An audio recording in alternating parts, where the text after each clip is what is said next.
السلام عليكم. مبدئيا كده الفيلم ده شباب 3 أجزاء، وده هيكون أول جزء ليه، ولو عجبكم هنكمل بقية الأجزاء. يعني انتوا اللي هتحددوا نكمل السلسلة دي ولا لأ. وبدون ما أطول عليكم اخبط اللايك بتاعك ويلا بينا على الملخص. فلنبدأ.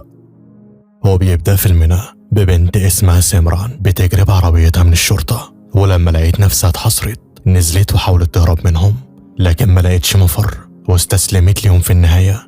وبعدها ضابط هندي اسمه فراش متطوع في الشرطة بولاية بانكوك التايلاندية بدأ يستجوبها وقال لها المحتويات دي ليكي، ولقيناها في موقع الجريمة ومستغرب ازاي بنت جميلة زيك متجوزة وعندها طفل ترتكب جريمة. عاوزك تحكي له ما تخافيش علشان اقدر اساعدك. دي في الاول وفي الاخر بنت بلدي. اصعب شيء على البنت ان جوزها يبقى معاها وهي بتحس بالوحدة في كل ليلة. نرجع هنا بالزمن شهر لورا، وسمران بتقضي يومها منعزلة عن زوجها سيجال كالعادة. وفي الصباح قامت اطمنت على كبير ابنهم، وابوها كلمها علشان يطمن عليها وقالت له يا ريتنا ما سيبنا الهند، الحياة في تايلاند صعبة جدا، وسيجال ما بيرجعش من شغله غير في اخر اليوم ومش عامل لينا وقت خالص، كأننا مش في حساباته. هداها ابوها وقال لها اعذري يا بنتي، هو شغال علشان يأسس لكم حياة كويسة، واكيد فترة وهتعدي ويكون معاكم لحد ما تزهقوا منه. بعد ما قفلت وابنها مشي على مدرسته اتجهت هي كمان لشغلها. واثناء رجوعها الجو مطر وحاولت تشوف تاكسي، وبالصدفة خبطت في شاب. اول ما شافته عيونها فرحت جدا، بس فكرت للحظات وقامت بعدت عنه بحجة انها بتوقف تاكسي. وهو قال لها سمران صعب في الجو ده تلاقي تاكسي، انا شقتي بالدور التاني في البيت ده، تعالي معي لحد ما الجو يهدى. متشكرة، انا لازم ارجع للبيت. تمام اللي انت عاوزاه. بعد ما مشي اترددت انها تركب تاكسي، ووقفت للحظات بتفكر بالوحدة اللي بتمر بيها كل يوم الخاينة، وجريت على البيت اللي شاور لها عليه. ولما وصلت للشقة وشافته قالت له انت لسه بتسمع نوع الموسيقى ده؟ تعليمك، انا ادمنت الموسيقى وشغال بلياردجي في نادي هنا. سوني انت خرجت من السجن امتى؟ لسه فاكرة تسألي؟ مفكرتيش ترفعي سماعة التليفون تطمني عليا؟ للدرجة دي هنت عليكي؟ قبل سنة ونص اتخانقت مع شاب علشان بس حاول يلمسك، ومن كتر ما ضربته دخل في غيبوبة واتحكم عليا بعدها بسنة ونص، وما حضرتيش حتى المحاكمة بتاعتي. كان غصب عني، انا اسفة، مفيش داعي للاعتذار، اللي فات ما تبقى ذكريات. ادخلي جففي ملابسك بالمكوى. لا انا همشي، اسمعي الكلام علشان ما تاخديش برد. يلا الغرفة على ايدك اليمين، وهتلاقي بيجامة البسيها لحد ما ملابسك تنشف. بعد ما غيرت رنيت على سيجال، طلبت منه ياخد كبير من المدرسة لانها هتتأخر. وسوني لما عرف انها متجوزة ساب المكوى بتحرق في السري بتاعها وبقى حزين كئيب. ولما خدت بالها اعتذر لها ووعدها انه هينزل يشتري لها واحد جديد، لكن هي ما قبلتش ولبسته زي ما هو. وقبل ما تمشي اصر انها تاخد منه الهدية دي والا هيكون زعلان منها. المهم رجعت البيت، عانت الهدية في مكان بعيد عن سيجال وقالت له انا قابلت صديق قديم بالصدفة النهاردة وحبيت انك تعرف. طيب كويس يا ديفيا. ديفيا؟ انا سمران مش ديفيا. زعلت لانه سماها باسم زوجته القديمة. وفي الليل قامت جابت الهدية فتحتها ولقيتها عبارة عن صور كتيرة جدا ليها مع سوني، وافتكرت اجمل الذكريات اللي عاشوها مع بعض ايام الدراسة. وبعد ما حنت للماضي ومشاعرها الفياضة سيطرت عليها رنت على سوني، لكن ما لقيتش اي رد منه. وتاني يوم كررت المكالمة، ولما فتح فضلت ساكتة ما بتتكلمش.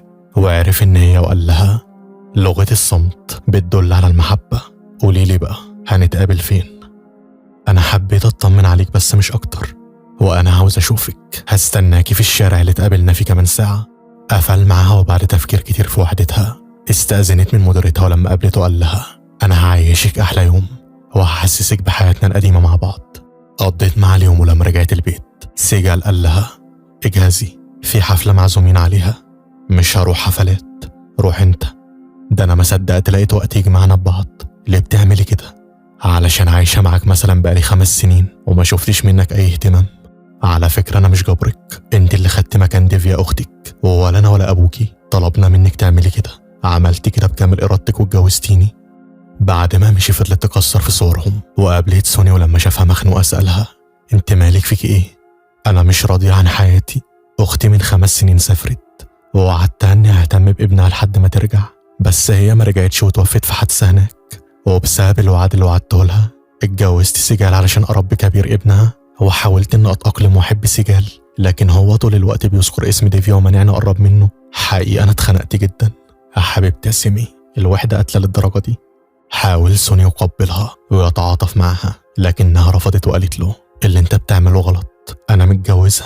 يقوم سوني يسكت. عيب طبعا، الراجل لازم يخرجها من وحدتها، وما سابهاش غير لما اتحمرش بيها. وبعدها نرجس مديرتها في الشغل كلمتها وقالت لها سيجال حاول يرن عليكي، ما كانش عارف يوصلك، ورن عليها سألنا عليكي وقلت له انك بتكشفي عند دكتور الأسنان. أصيلة يا نرجس ونعمة الصديقة.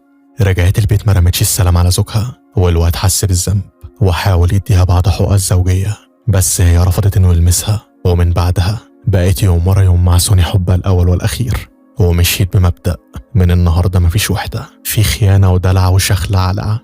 أهو سمران ينطبق عليها المقطع ده. بهزر يا شباب، سمران دي شريفة عفيفة، سامحنا رب. ما علينا. مرض ابن أختها في يوم وعانى من دور سخونية جديد، وسوني رن قال لها ما جيتيش ليه؟ الولد تعبان ومش هعرف أسيبه، سيبي أبوه يهتم بيه وتعالي، أنا مستنيكي. أنا بتكلم بجد، واقفل يلا وما ترنش على الرقم ده تاني، إحنا كده هنتكشف. تاني يوم اتفاجئت بصوت سوني داخل البيت، والسجال بيقول لها أعرفك على سوني، شاب هندي اتعرفت عليه النهارده، كان بيسأل على عنوان بيتنا وفاكر إننا عارضينه للبيع، وأنا أصريت إنه يشرب معايا فنجان قهوة. ابن بلدنا بقى، متشكر جدا والله، وأنا كمان مبسوط إن قابلت ناس حلوين زيكم. أستأذنكم همشي. بقول لك معلش، ممكن أدخل الحمام؟ أكيد. سمران وري الحمام فين. شيطان الواد سوني ده عمل اللعبة دي علشان يشوفها، وقال لها مش همشي من هنا غير لما تقبليني يا وحدانية. وأثناء الخناقة على قبلة حاجة وقعت اتكسرت، وعقبال ما سيجال نزل عمل نفسه لسه خارج من الحمام ومشي. بس سيجال حس إن في حاجة غريبة، وأثناء العشاء قال لها أنا هسافر للهند لمدة أسبوع، عندي شغل هناك. تمام. بقول لك طيب، أنت بتحبيني؟ ليه السؤال ده؟ أكيد بحبك طبعا. دخلت بعدها وهي متوترة، رنت على سوني قالت له أنت فاكر نفسك حلو كده؟ سيجال حس إنه بيشك فيها بسبب اللي حصل النهارده. أنا متجوزة وعندي ابن، أرجوك ما تدمرش عيلتي وإلا هتخسرني للأبد. أنا بس اللي بحبك، وببقى عاوز أشوفك كل ساعة وكل دقيقة، ومفيش حد هيقدر يبعدنا عنك، أنت فاهمة؟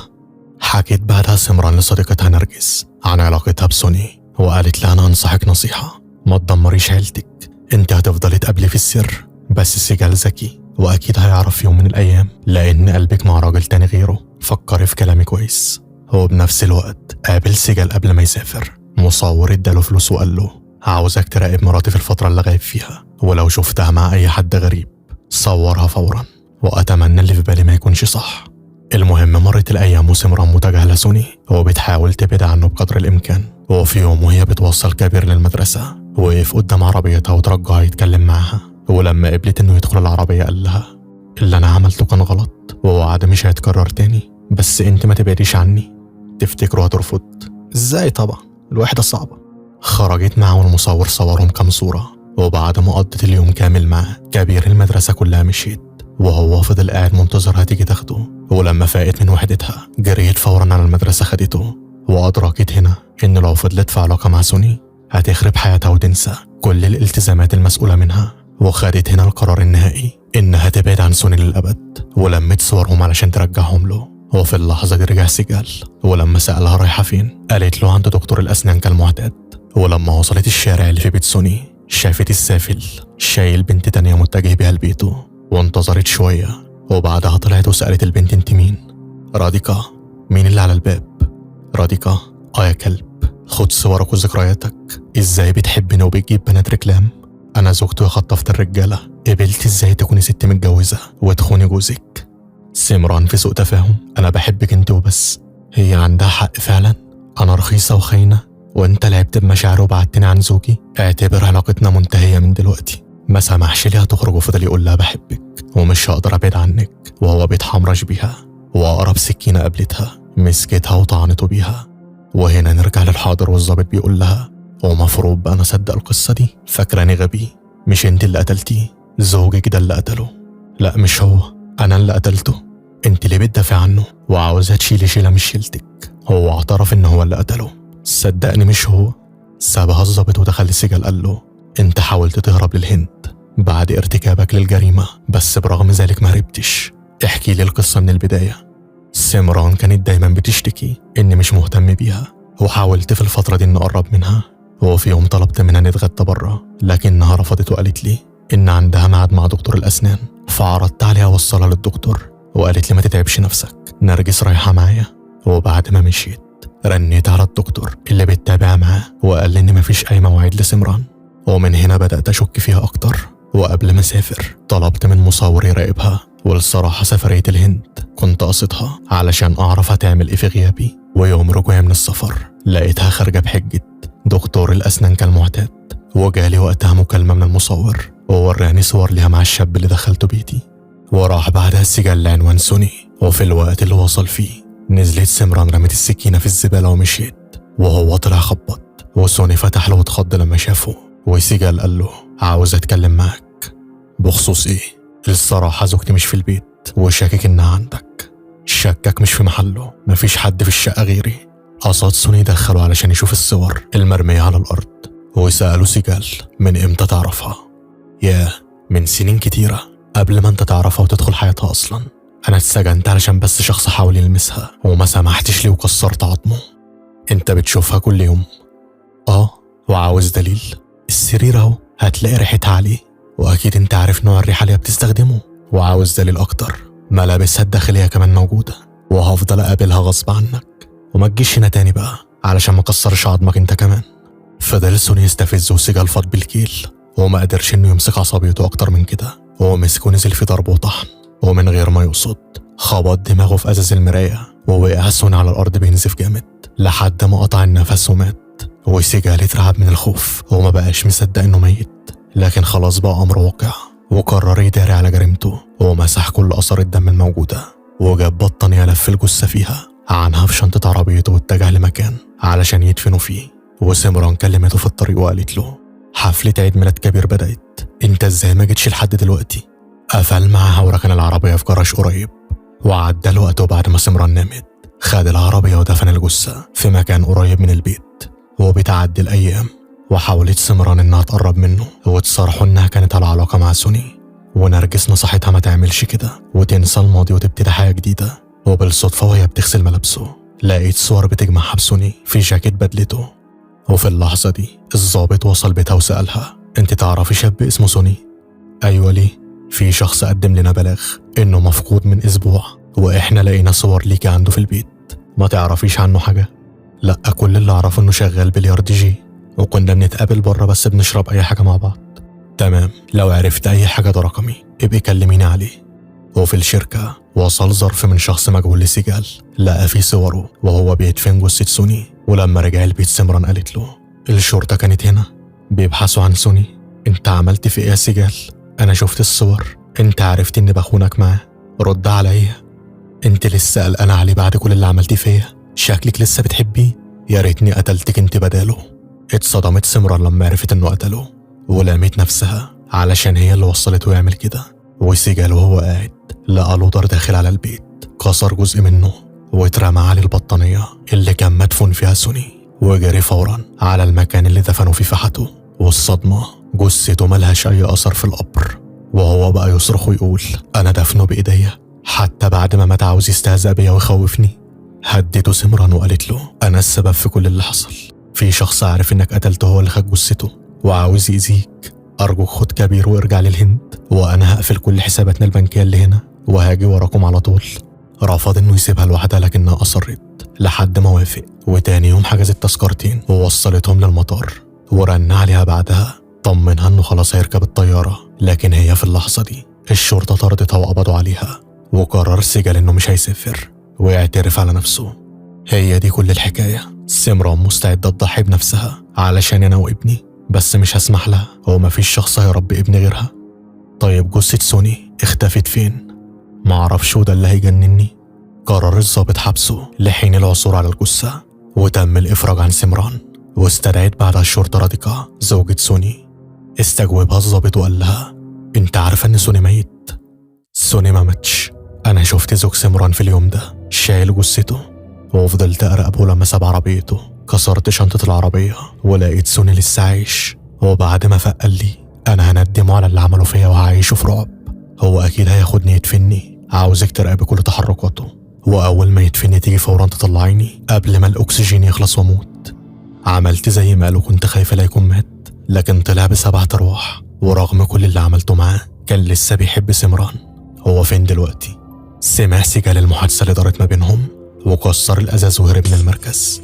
وبنفس اللحظه وصلت سمران للبيت، لقيته في وشها بيحكي لها هو لسه عايش ازاي، وطلب منها تهرب معاه، بس هي رفضت وقالت له زوجي بس اللي ليه الحق انه يلمس جسمي، انا بكرهك وعمري ما هكون معاك، وانا بحبك وما اقدرش اعيش من غيرك، وعندي تكوني ميتة ولا تكوني معاه.